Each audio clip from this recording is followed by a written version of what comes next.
Right. Okay.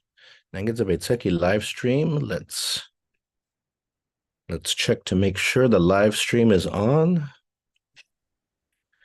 All right. Nanganaizen Raktu. All right. And we are live. We are live. Half a day. Todos Hamzugwana Hudzung. Half a day. Tatlu in Guau. Si Michael Han Bavaku Guai. Host Midzo Tatlu Palestine episode Fanatsu. Hello, everyone. You may not know it. This is the last Fanatsu episode for 2023. I'm excited because we are ending 2023 strong with a solidarity episode, with a solidarity amongst the US colonies, solidarity within the Insular Empire episode. And so some of you may recall that in October, I joined dozens of others from across sort of America's Insular Empire at a Right to Democracy summit that was held in New York. And so I had the chance to meet with, gather, organize, plan, share, with people from American Samoa, the CNMI, others from Guam, Puerto Rico, the US Virgin Islands. It was an amazing sort of gathering.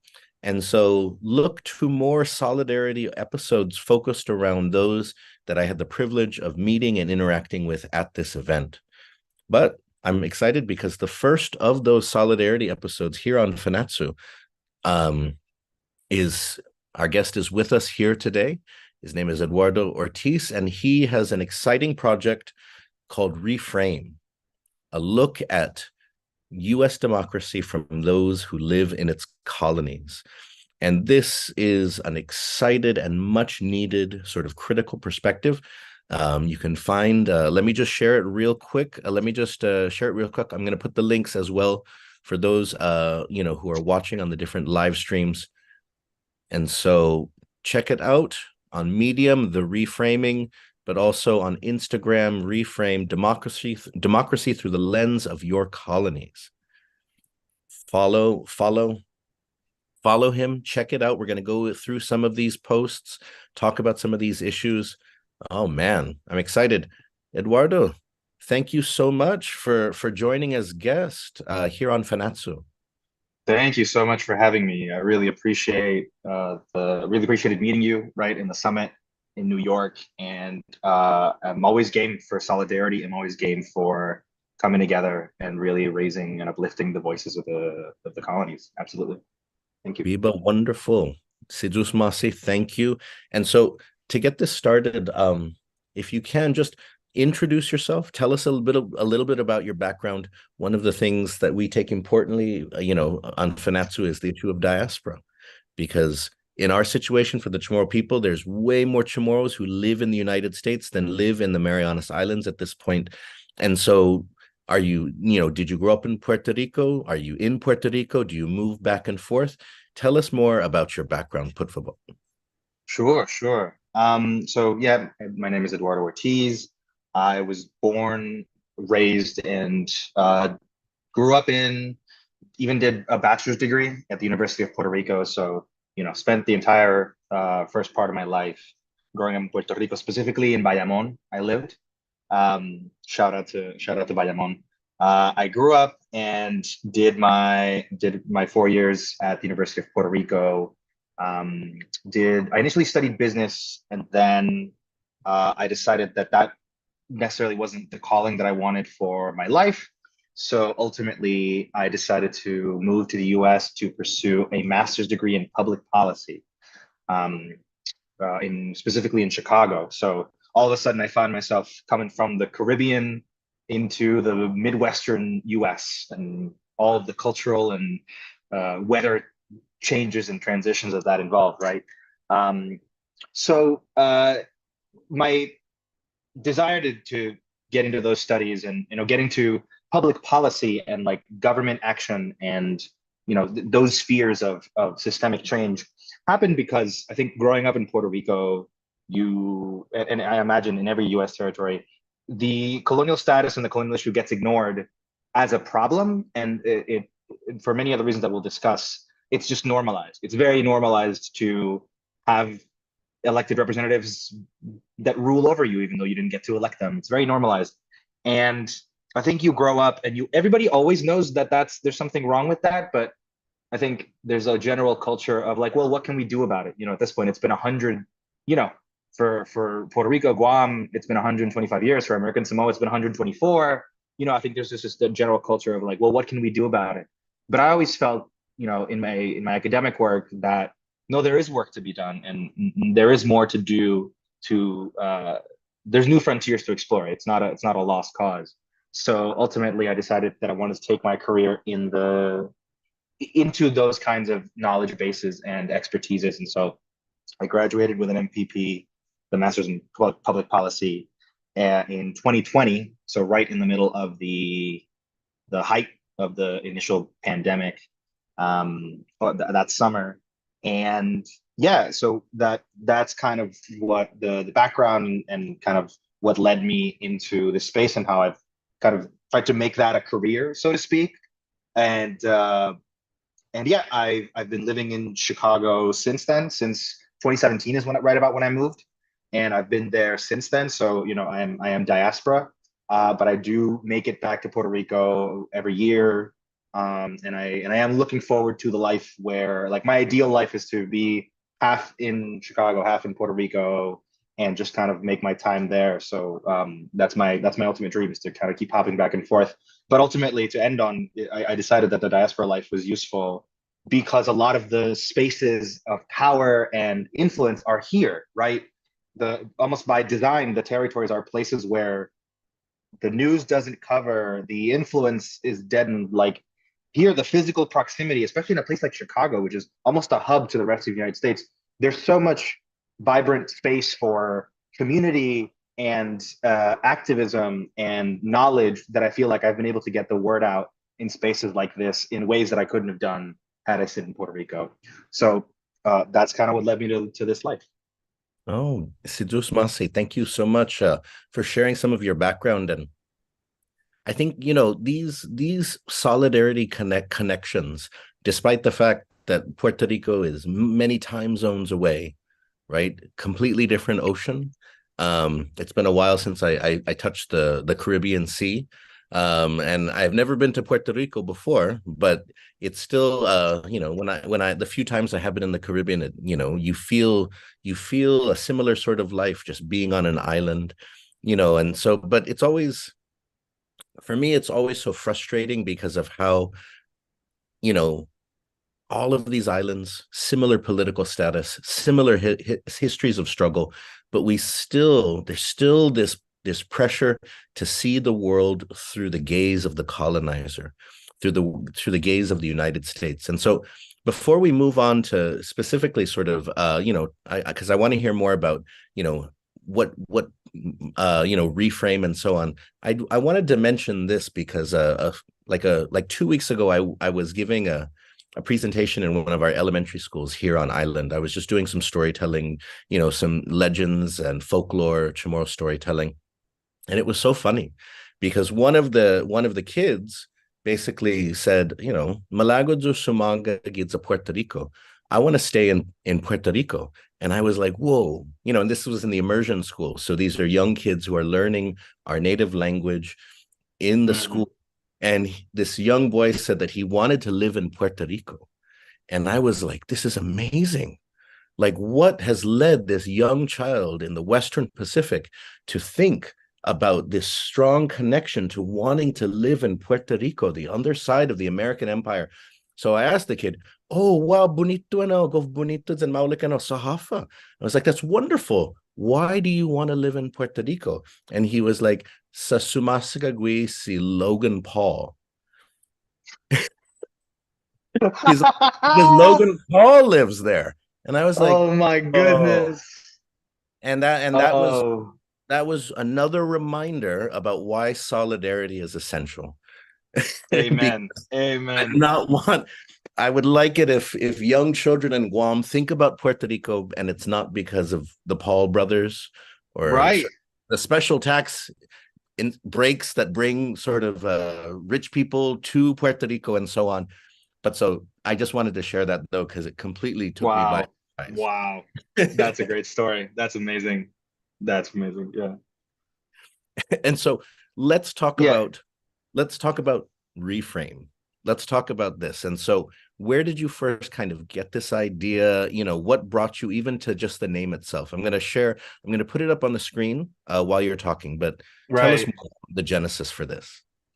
Yeah. So I think the genesis of this has to do with how I got into kind of these critical conversations in the first place, right?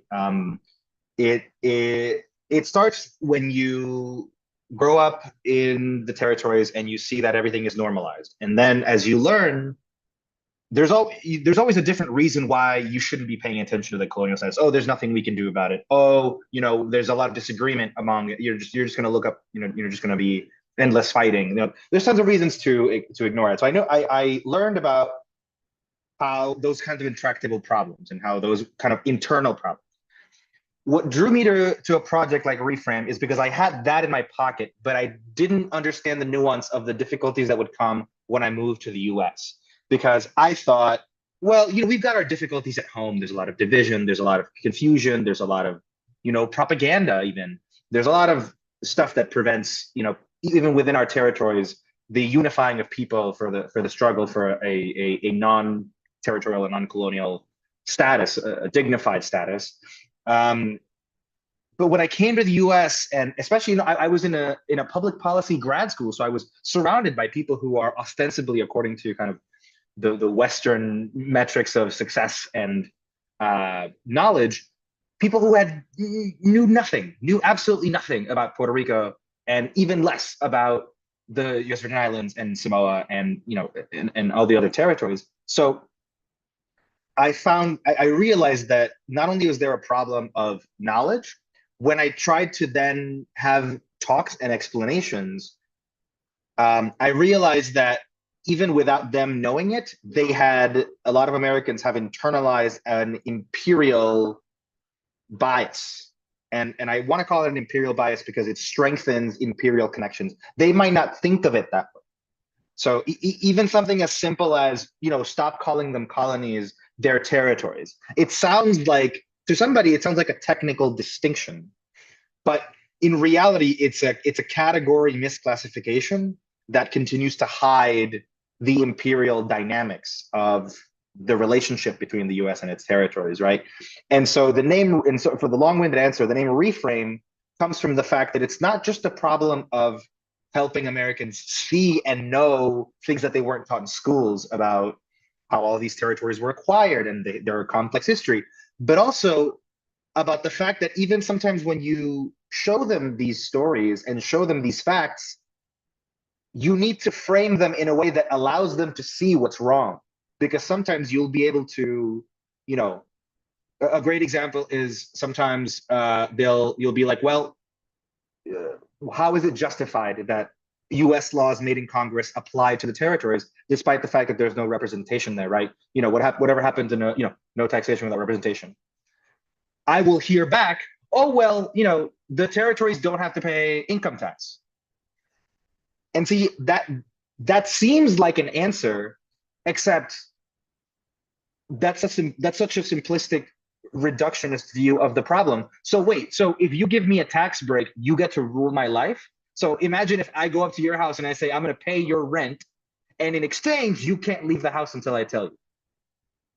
Do you see what I mean? Like, what they think are technical answers to a problem are actually the products of a bias that says, oh, as long as I don't charge you a certain tax, right? Because it's not like territories don't pay any single federal tax, especially when we're talking about payroll taxes. Territories certainly do pay federal taxes. But the logic that, oh, because you don't pay certain taxes, we have a right to your sovereignty. That's the implication of what they're saying. And that's imperial bias. And so we can't just talk about things. We need to reframe them in a way that highlights that imperial logic. No, I like that. I like that. I like that a lot, because you're right that having those types of conversations can be so difficult, far more difficult than you think it should be, right? Because Right. even simple thought experiments, even sort of just using the words that somebody says that they have simply just repeated like a minute before, Like Right. it can't penetrate sometimes, right? Because if somebody says, well, America's the greatest country in the world, then you say, well, why does it still have colonies then? Right.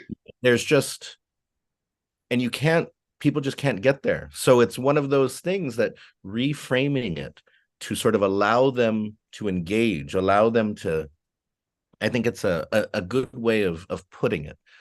Yeah, absolutely. Yeah, you were mentioning that hypothetical.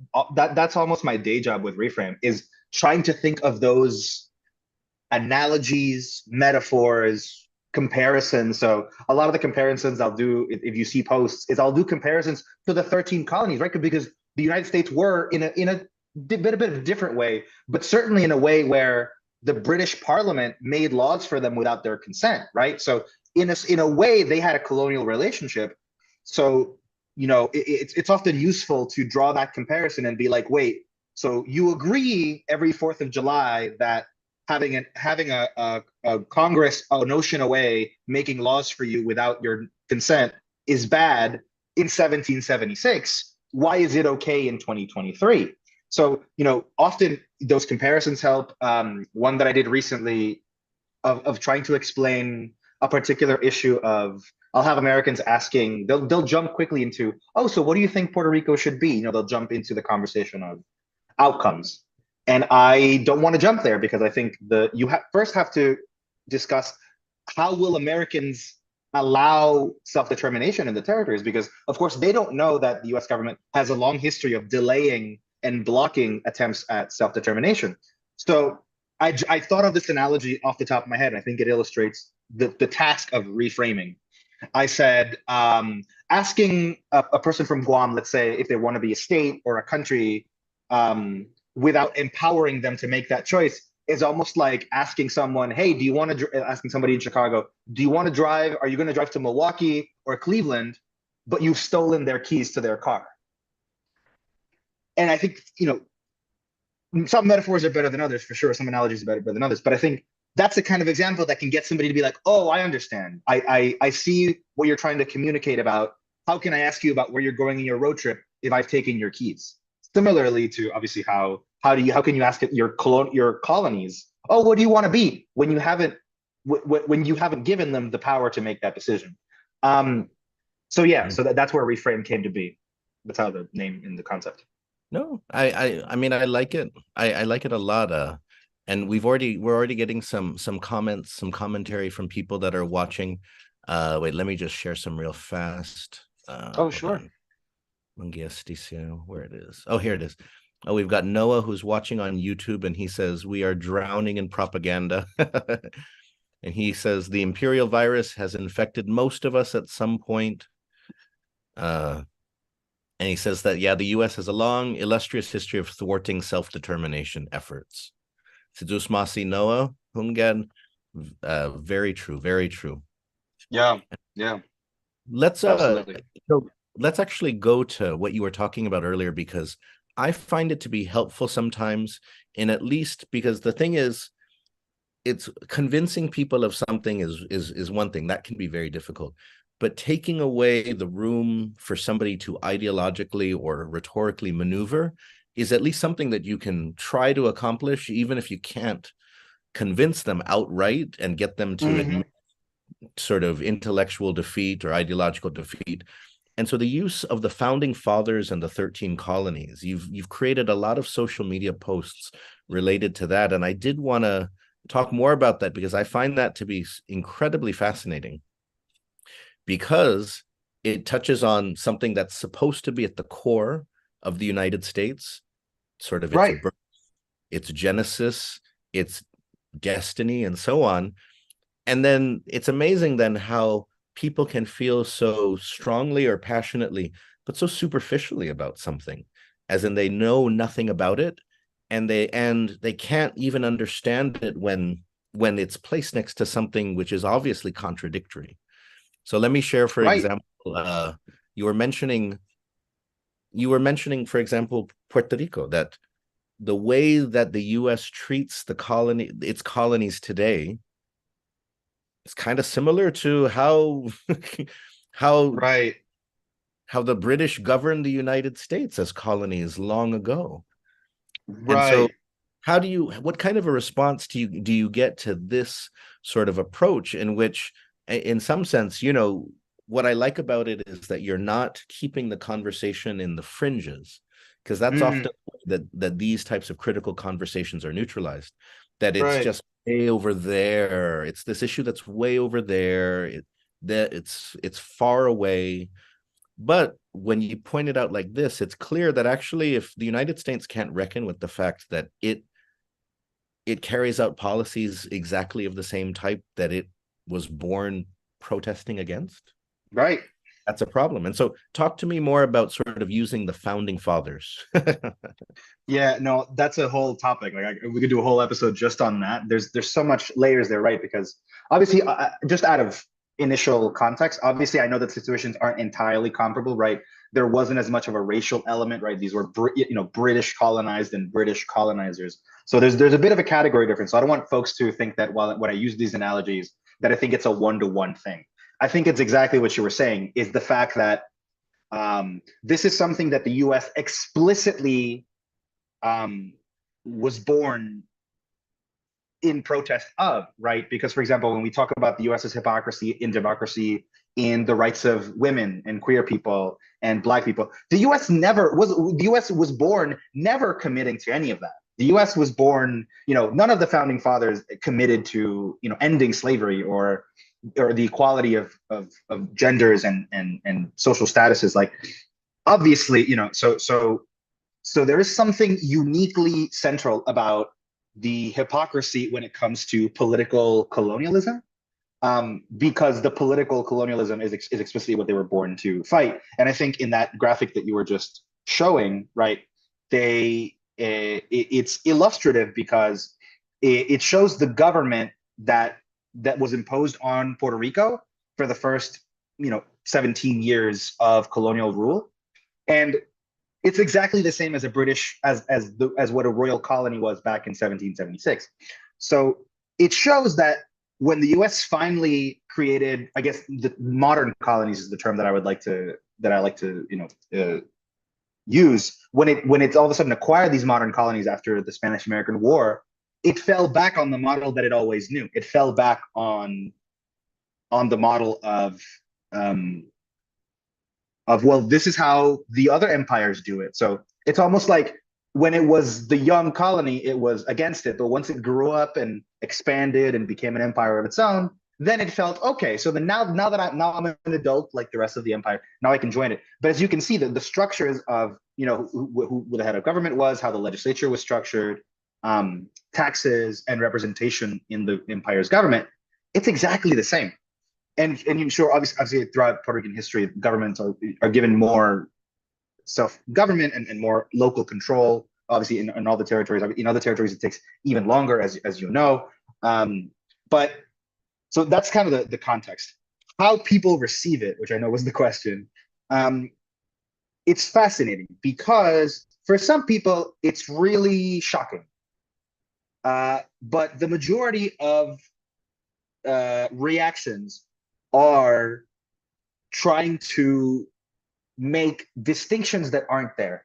So they'll try to say, "Oh well, you know, in back then it was different," or you know, "You guys have it better because you guys have it better." So the reactions will then try to. It'll almost then devolve into a debate about American history and American historiography, which is why I think I've done a lot of work in reading a lot of early American history from different historiographers, because I'm ready for those. I'm ready for those answers. I'm ready for when they bring up, British colonial tax policy. I'm ready for when they bring up populations and stuff like that. And so um, the then the conversation gets more interesting because, like you said, we're not pushing it to the margins. We're not necessarily going deep into territory history. We're centering on stuff that they claim to care about, that they claim to celebrate, values and history that they hold dear. And it does, like you said, even though it may not like ultimately like change somebody completely to an anti-colonial stance, I think it does introduce a lot of nuance in questioning into why one example isn't justified and one example is. I think my favorite the favorite way I've used this strategy is I wrote an op-ed at univision.com. You can find it. It's called "The 4th of July is Canceled." It's up on univision.com. You can just Google it, where I talk about that. I talk about how it's an explicit hypocrisy for the U.S. to have taken colonies. And then what I do is, you can actually, what most people don't know about this, most people, when they think about the Declaration of Independence that was obviously signed on the, or celebrated the 4th of July, they remember, it's we hold these truths to be self-evident that all men are created equal and are endowed. People remember all this flowery language, like government derives its just powers from consent of the governed. But actually, 2/3 of the document, more or less, are actually like bullet points of complaints against the king or against the British, government. And what I did in that op-ed is that, after kind of briefly explaining the point about the colonies, I go through, and you can actually draw parallels between the things that the colonists were complaining about and the things that the US does to its colonies today. So there's almost remarkable direct parallels between the actual policies that the British Empire was imposing on the colonists, and that they were complaining about in the Declaration of Independence. So I just think that I'm constantly trying to bring up more examples and reading about history, and I think they're very powerful. Oh yeah, So I yeah, wanted that's to it. the article that you mentioned, the 4th of Sure, July. sure. Yeah. So you see, as I mentioned, at the top, obviously, decolonization and all that stuff. But if you go down a little bit into the part where I get into kind of the bullet points, it's I think below the picture. See, for example, among these. Oh wait. Oh, So yeah, yes. there we go. There we go. Yeah, There we go. if we take a look, the Declaration brings up a list of wrongs. Most people only remember the lofty language of the preamble, but the heart of the document are objections. And then at the bottom it says, among these wrongs was a full list of oppressive and intolerable legislation, including for imposing taxes on us without a consent, much like the US imposes on its territories in the case of many federal taxes. And then for depriving us in many cases of the benefits of trial by jury, as the US did in 1922 by holding that Puerto Rico citizens did not have a right to a trial by jury. And then for taking our charters and abolishing our most valuable laws and altering fundamentally the forms of our government, as the US did in 2016 when it imposed an unelected oversight board that rules and can block any law of the Puerto Rican government. So you see, I go in there and I keep quoting complaints from the colonists in the Declaration of Independence, and then right on the side mentioning how something similar the US did to its colonies. For example, at the bottom, close to the bottom, he has plundered our seas, ravaged our coasts, burnt our towns, and destroyed the lives of our people. And there I mentioned how, in the Pacific colonies, there's been a lot of that. There's been a lot of ravaging our coasts and environmental destruction. And so, there's strong parallels there. And I just think that I think there's a lot more there to be done. I think I've only scratched the surface of continuing to draw out those parallels and continuing to advance the conversation in that way. Wonderful. This is a great piece. I mean, one thing that I've always found very fascinating is kind of the connections between holidays and colonialism, because a lot of times, so for example, when the United States first introduced certain types of holidays into Guam in the early 20th century, a lot of Chamorros thought they were weird or strange. Chamorros had already accepted a number of Spanish holidays by that point, mainly religious festivals and so on. But when the United States comes in, they start to promote Thanksgiving, and Chamorros look at them like, that's weird. We're always thankful. Why is there a day in which you're thankful? And why are you supposed to eat turkey? Why? And at first Chamorros are weirded out that their children are learning about this in school, and even something like Christmas is weird because Chamorro families early on wonder this American style of Christmas in which you're supposed to give gifts to kids and there's Santa Claus, and and then 4th of July is another one in which children in a colony are meant to pledge allegiance and celebrate sort of the independence of their colonizer, and in the process their own history, their own reality is erased. And so what's always fascinating to me is that in the case of Guam, for example, Chamorros initially question a lot of American holidays, and then within a few generations, they're completely normalized. And a lot of people don't realize how much something as simple as a holiday, what the role that it can play in terms of normalizing colonization or normalizing certain types of values, or just the way in which colonization can permeate even down to how families and communities gather, Right. structure their time, right? That is this, Absolutely. are we supposed to get together to celebrate the United States, even though we exist as clear evidence of the contradiction in that? Right. Yeah. But Yeah. Yeah. Yeah. hot dogs and beer, and maybe some fireworks. All right. Let's. Yeah. Yeah, same. Yeah, for example, for things like President's Day, yeah, everybody's just like, oh, Oh, it's a free day. Like, there's not. No, I relate to that a lot. But I think there's one thing I will do is when you were mentioning about the hypocrisy of the holiday. There's this great quote by Mark Twain, right when the U.S. was acquiring these colonies. I think I read this in How to Hide an Empire, which is a great book that I recommend for everybody about this whole issue of American imperialism and the U.S. territories. He mentions that we're going to have to quiet down our Fourth of July fest, because what if they hear our patriotic songs and realize that, I'm paraphrasing, but we're going to have to turn down our Fourth of July songs, because what if those people in our new colonies here, what are they going to say? And I just thought that was such a witty thing for somebody at the to notice very presciently.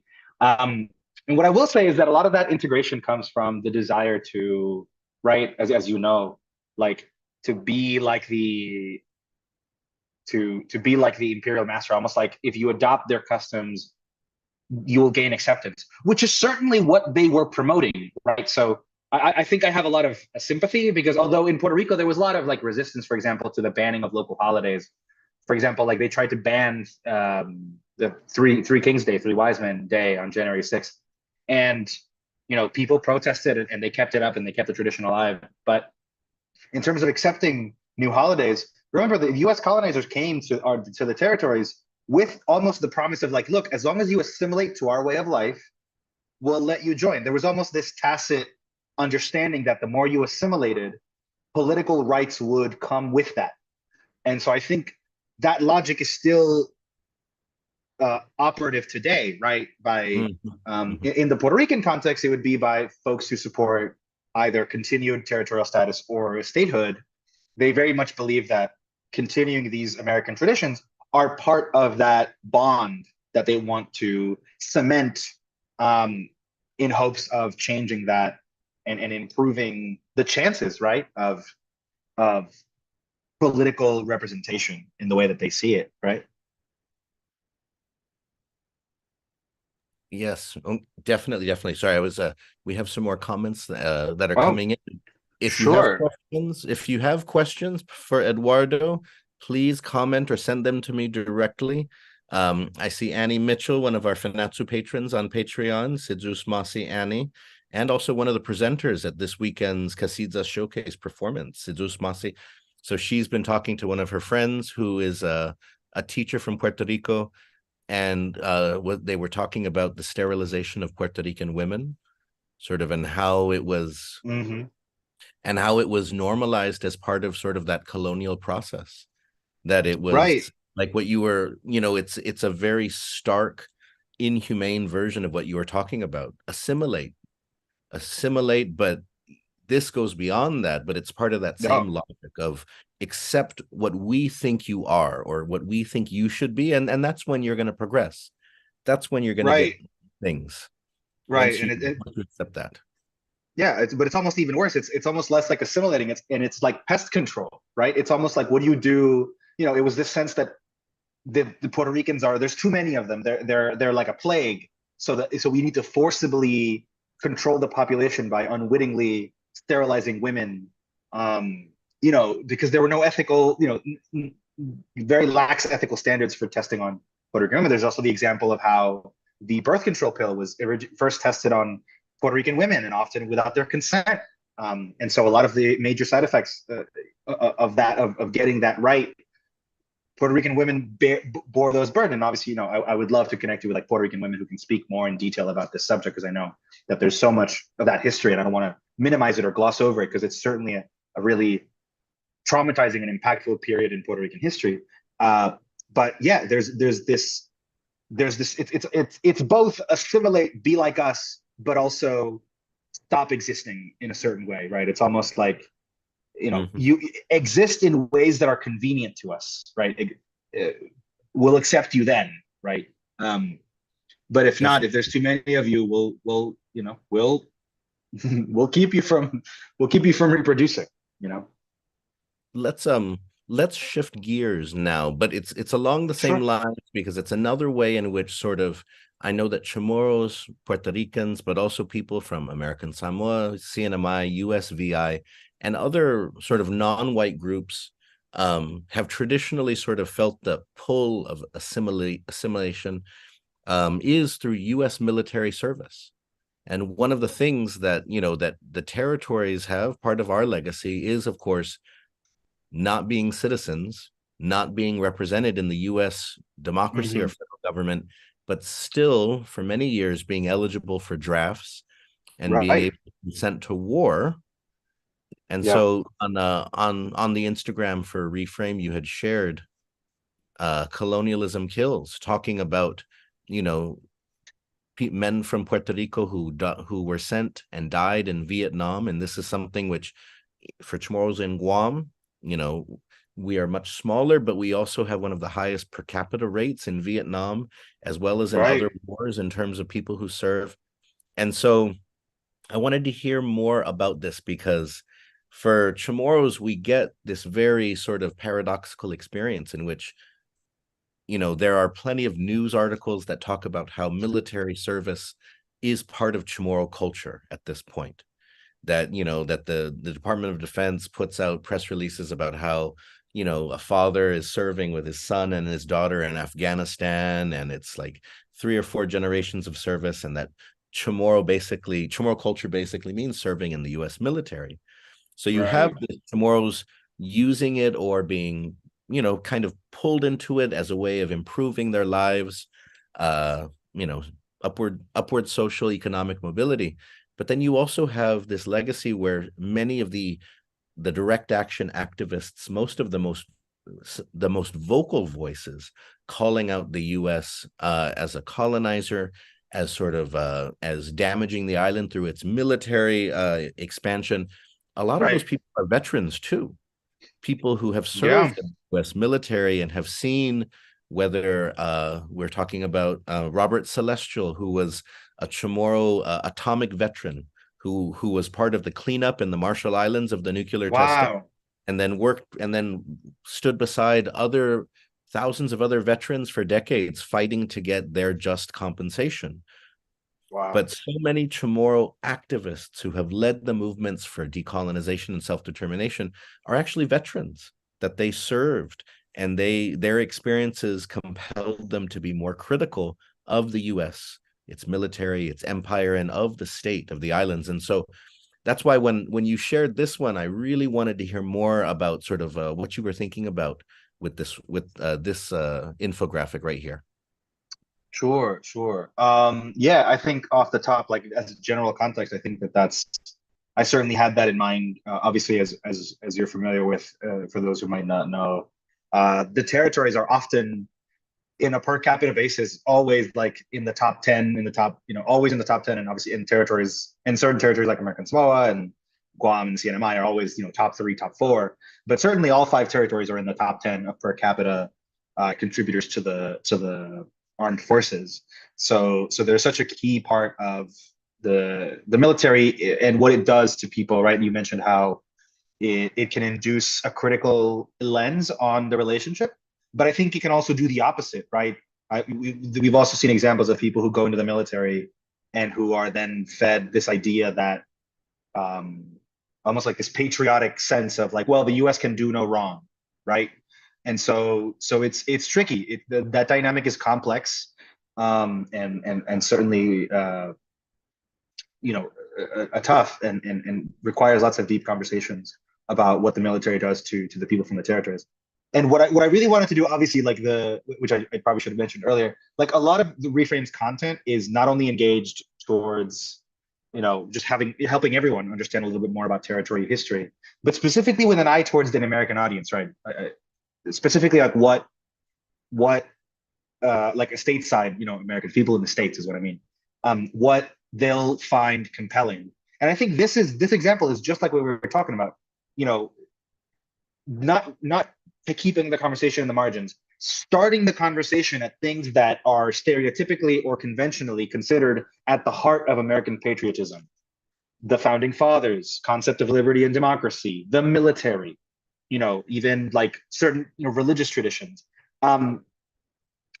Like that this is another example of starting the conversation at something that you already agreed matters and is important. So I don't need to bring you in from the territories and get you off that hurdle. We're already agreeing that military is the military topics are important and crucial.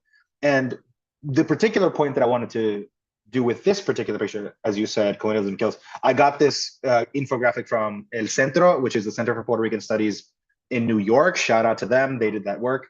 I just picked it up. The sources at the bottom. Always want to credit the great work done by scholars over there. And what it almost left me speechless because, as you can see, only the municipalities in white had no casualties, and there's 78 municipalities in Puerto Rico. So the fact that out of 78 municipalities, maybe like 11 weren't touched didn't lose a son to the Vietnam War, just kind of shows how expansive the breadth of the draft and of the enlistments and of the recruiting of just getting people from all over Puerto Rico. It's not just from the metro area, from all over.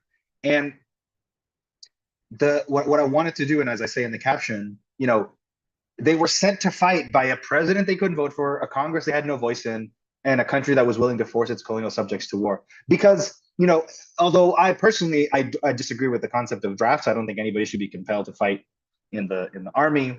But at least the people who instituted the draft on their citizens were elected, right? So, like, if somebody from Idaho voted to, or to voted for a president and a Congress that permitted the draft, then at least in some sense, like, they had a hand in electing people who supported that policy. But that's completely different for territories who had no hand in electing a president and had no hand in electing a Congress, and yet they need to bear the consequences of a president and a Congress that sent its people to war. It's almost like I know that the justification, for example, for not charging territories federal income taxes, well, they're not represented, so they shouldn't get federal income tax. Okay, so then what about the exception in the draft? Why wasn't there a similar exception to, well, they're not represented, so we're not going to draft people in the territories? There was a hypocrisy there. I mean, I still think the first example is also hypocritical. It doesn't do what it says it does. But what I really wanted to capture here is look at the real world impact of colonialism. When we talk about colonialism, it's not simply an abstract discussion. We're not trying to have a legal and philosophical conversations are great. But here, look at this map. Look at the lives lost. Look at the lives lost because these colonial subjects who had no hand in electing the people who forced the country to war had to give up their sons and and who they lost, who they never saw again when they left Puerto Rico. So I just think that was for me at least, it was a very compelling example. Really touches on the intellect, touches on the heart. So I thought that it was a particularly good thing to show and to make the subject of colonialism something real, something tangible, something life or death, because it is. Definitely. Oh, definitely. I think one of the things that I always we've talked about this before. It's as when you're put in a colonial position, there's always the colonizer kind of sets up this structure, right, for your future. Like we've been talking about, like if you get rid of these things, if you adopt these things, if you take on these roles, if you give up these resources, right? So it's all these things, and then you're gonna become civilized, you're gonna become modern, you're gonna become American, you're gonna become Mhm. equal, all of these things, right? And what we see is that one of the ways, like you were saying, that people in the colonies have paid a lot is through military service. I even wrote Right. an academic article at one point, the exceptional life and death of, and then the article had the name of the first Chamorro to die in the war on terror. That several dozen were killed in the Middle East, over the Wow. years. But I wrote an article on that, basically saying that, if you look at the position of somebody in the colonies, signing up for the military seems to be the way that what you are promised through the enterprise of colonization, it's the easiest way to get it. It's the easiest way to get it. But that's Yeah. one reason why then it creates sometimes people who become the most critical of the United States because they've been in the heart of its power, and they might see that it's not, when I used to teach at the University of Guam, I would always have this experience. It would sometimes put me a little bit off, where I would have like a debate amongst students in my Guam history class, for example, and they would talk about something like the military presence on the island. Is it a net good for the island? Is it a net bad for the island? And you would have young people who were the children, the dependents of people in the military, who could go on the bases and could go buy things that are significantly cheaper, like Right. gas, maybe more than $1 less if you can get it on base.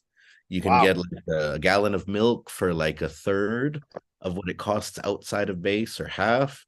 Like everything is incredibly cheap because it's subsidized to support those who are in Hmm. the military and their dependents. So you would have these younger people who who enjoyed kind of the perks of it, who would talk about the military is important. Oh man, they help us so much. We got to support them. But then you would have students who had already been in the military for a number of years who would say, no, it's not. Yeah, it's good, but it's not all great. You don't get to decide how to live your life for years. Right. And then I remember there was one exchange I saw between like a Chamorro who was in his 30s, who had been in the military like 10 years, and then a Chamorro who was like 19 who had just shopped on base. And Oh, then the wow. guy who was like 19 was like, but man, everything on base is so clean, it's not trashed like off the base. Nice houses, nice cut grass. And then Wow. and then the guy who had been in the military said, "Yeah, but what's the point if you only cut your grass because you're going to get in trouble with the commander if you don't cut your grass, right? Like you Right. have to paint your house, you have to do this, you have to do that. You don't have any freedom." And so this issue, Right. you know, this issue is important because the question that I'm always asking people is, how many Chamorros have to die? How many Chamorros have to get PTSD? How many Chamorros need to lose their land for military bases until we reach the point at which it's enough to finally get either equality or equity? Because we've been Right. playing this game for quite a while now, and I know that people in other territories have been playing it too, where you sacrifice on the altar of freedom, and then every sacrifice is supposed to get you a little bit more red in the American flag and a little bit closer to what you've been promised. And so I wanted to hear more about it from your perspective, though, because the graphic that you shared there, it really kind of touched on a lot of things for me, because military service for Chamorros, are in Guam and the CNMI, the Marianas are the most heavily militarized of the territories. Guam is Yeah. 29% military bases, and the CNMI and Guam around us is the largest training area that the US military has in the world. The oceans and the land around, all in the Marianas. It's their playground, Right. refer to it. And so, but I wanted to hear a little bit more about this because every territory is a little bit different. So from the from Sure. from your perspective as a Puerto Rican, though, sort of this Sure. relationship with militarism. No, I think I appreciate it so much, not only right now, teaching me all this and the conversations we had at the summit, because you're right, like the militarism aspect is very different in Puerto Rico, right? The military isn't as big of a economic and environmental impactor in recent generations, right? Obviously, um, the big fight to get the Navy out of Culebra in the 70s and Vieques in the late 90s and early 2000s was published, was highly publicized, and obviously there's still a lot of work to be done there, right? There's still a lot of aftermath, but in terms of like militarism being a key factor in the culture, it's nowhere near as huge. And I was, as you were telling that story of how things are cheaper on bases, it really also touched something that back in Puerto Rico, that's just like a convenience thing. Like, for example, like you'll be going out, you'll be having a party, and everybody will ask, "Hey, does anybody have a family member in the military?" Just because getting snacks and alcohol is going to be cheaper on base. So in my entire life, my entire relationship to the fact that things are cheaper on bases has been a convenience thing for recreational activities. And to see how that one economic dynamic in a place where the military is so much bigger is such a, the way you describe it is so visceral and so clear how it might impact culture and economics, and how it might force dependency is fast. It's amazing. But all to say is that like in Puerto Rico there's just less because there's less of an impact, but those same dynamics are there. But when the military is smaller, it's less of a threatening thing. And I think to kind of put a bookend on that, I wanted to touch on, you mentioned how many more Chamorros have to have to die or have to get PTSD, and it goes back to what you were saying. You said you talked about students about whether it's a net benefit or a net negative, right? And people will often say, well, yeah, that's bad, but in the main, right, they'll make a net benefit argument. They'll say, people from states have people who they'll make whataboutism arguments. They'll talk about veterans from Iowa also have PTSD, and veterans from Virginia also have PTSD. So but the benefit outweighs it. And a recent analogy that I've been working on is that I think the net benefit, net cost conversations are another. They're important. I'm not saying they're not, but they hide an imperial bias. And again, we're getting back to reframing, because net benefit and net cost conversations need to come within a specific context. For example, if you're talking about a business, you say, well, certain things are a net benefit, like buying a certain machine will be a net benefit because you take into account, well, what the cost of buying and upkeeping the machine versus how it might increase your production, right? But you're in a context in which that's a machine that is available to you, that you can buy, that you can incorporate as a business. So what I'm saying about that analogy is that net benefit and net cost conversations don't happen in a vacuum. They need to happen within a very specific context. And here's what I think isn't happening. And here's my historical analogy. Have you heard, for example, in historical discussions, the discussion of like who was a good emperor versus a bad emperor, right? In Roman history. You've heard discussions in English and in European history about who was a good king and a bad king, right? For example, or who was a good czar or a bad czar in Russia, right? So you would, have you heard in history class, like, these kings were more progressive and modern, and then these other kings were backwards and these emperors were bad, Caligula was a bad emperor, but Marcus Aurelius was a philosopher emperor. But you can have net benefit and net negative conversations about which emperors are good or bad. That doesn't mean we should have emperors. That doesn't mean we should have kings. Good point.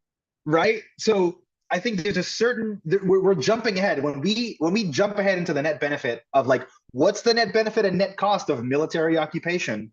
Yeah, no, we can have a net benefit and net cost conversations, much like we can talk about who was a good king or a bad king. But there's reasons why we don't have kings anymore. is because those net benefit, net cost calculations weren't worth it, because ultimately kings always tended towards tyranny. And we agreed that there was no net benefit calculation. Even the most progressive best king wasn't worth it because it's too dangerous. And I think that's the part that gets missing in these conversations. That's the part that we need to be more. Uh, we can't just let that go by. We can't get sucked into those net benefit, net cost conversations without forgetting that, hey, we're skipping over whether our values and our beliefs about democracy and justice square with the status quo, even before we talk about its net benefits or net negatives. Um, and so I just think that that's a really fascinating. I just wanted to add that as a piece of like food for thought, as ways to continue reframing these conversations. Oh, I love that. No, no, it's very good. It's very good.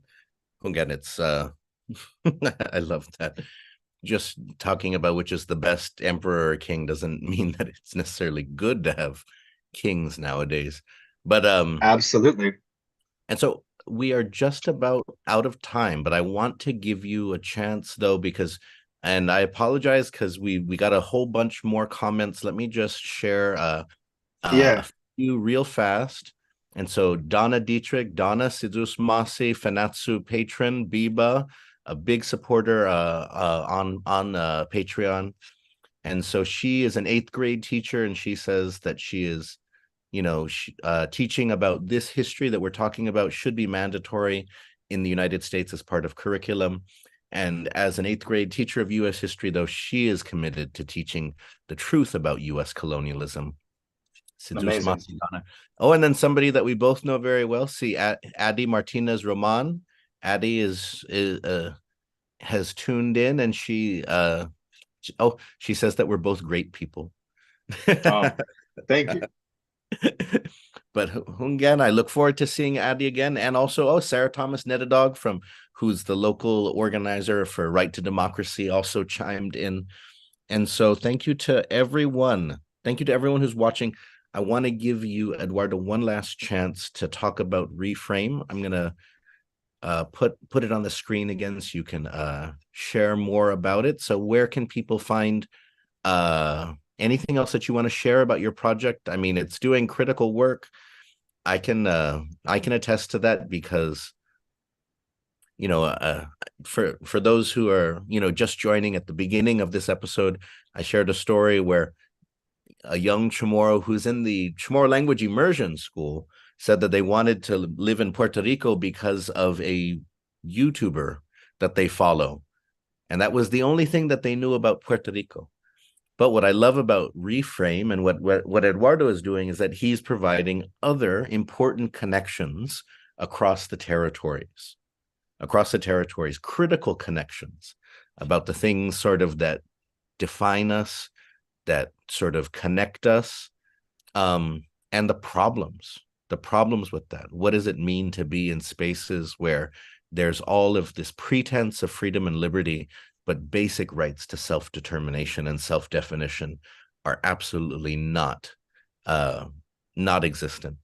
And so Eduardo, go ahead, a final word. Sure. Talk to us about anything you want to share and about how people can find you, support you, and so on. Sure. Well, first of all, thank you. I know we're close to time, but I just want to thank you again, Michael, for the opportunity to come on and bring me on your platform. I'm super grateful. I know we're both really passionate about this subject, and I really appreciate you letting me come on and help and contribute conversations and contribute solidarity, right? And as we both learn from each other and from our experiences, I hope to continue that in the coming days. Obviously, if you want to, for a future episode, I'd be happy to dig into like maybe some of your audience might want to hear some of the insights about Puerto Rican history and how some of those details. There's great stories. We just touched on a little bit. We talked about sterilization. We talked about the colonial government that was just like the British government. But there's so much more, including like idiosyncrasies of the Puerto Rican experience that I would love to share in the future. So looking forward to continuing the solidarity work and continuing to communicate with the community, especially in the Pacific, because I want to be mindful that Puerto Rico takes up a lot of the oxygen in the room, and I want to be mindful with Reframe to continue getting feedback and messages from territories in the Pacific, because obviously I want to share the stories of everybody, but I acknowledge that not all stories are mine, and so I want to do that with utmost respect and reverence for your lived experiences. So what I would encourage is, as Michael was putting up on Medium, on all my platforms, I'm the dot reframing. The project is Reframe, but on TikTok, on Instagram, on Medium, and on YouTube, you can find the account at the dot reframing. And there you can find posts, you can find short form videos. I've done videos on almost all the territories at this point. I've only been going for a few months, but I've got tons of great stories, including there's even stories about things that I learned from Michael from the summit that I turned into videos. So, I'm doing my best. There's things that I learned from this great creator called Ed, called Pulan Speaks, who I learned from his videos and then said, hey, I took some sources from your videos and some stories and I turned them to short form. Would you be okay with me posting this? And he was very gracious and he said they were great. And so I've been learning so much from my Pacific brothers and sisters in Guam and CNMI and American Samoa. So what I would encourage is, find me on those platforms. I would love to, continue engaging. Please give me feedback on how I can continue to do better. Right? I don't want to, stay complacent. I want to continue improving. And feel free to correct me as well. I'm always learning. I'm always improving. So, and if you have ideas for stories or facts or just interesting insights that you think might make for a good post or a good video, my messages are open in all those accounts, TikTok, Instagram, YouTube. Feel free to send me a message. I'm very reachable. And I look forward to collaborating and learning from folks, and as well as contributing in any way I can. Ooh, awesome. And so I always like to take this down to the conversation. Even, it's the holidays, which means you're going to be spending time with people that you are related to, but may not be able to get along very well with, oftentimes for ideological or political reasons. And so if you have family members where you're the critical one. I think in English, they say you're the black sheep. I don't know what they would say in Chamorro. You're definitely not the black sheep. Maybe they would say you're the Iatalong Nakoko, you're the black rail or something like that. But anyways, if you are the one who is always thinking a little more critically about our status, our situation, our destiny, and so on, and you get into it with family members, Reframe is a great account that can provide all sorts of it's when you look at it, I'm sharing it right now on the screen. When you look at it, you can see that a lot of this is, defino inglés, it's bite-sized, it's TikTok ready, right? So for those of us nowadays who have about a 20-second attention span, this will drop the mic right into somebody's lap and then, get out of their hair. And so it's great for that.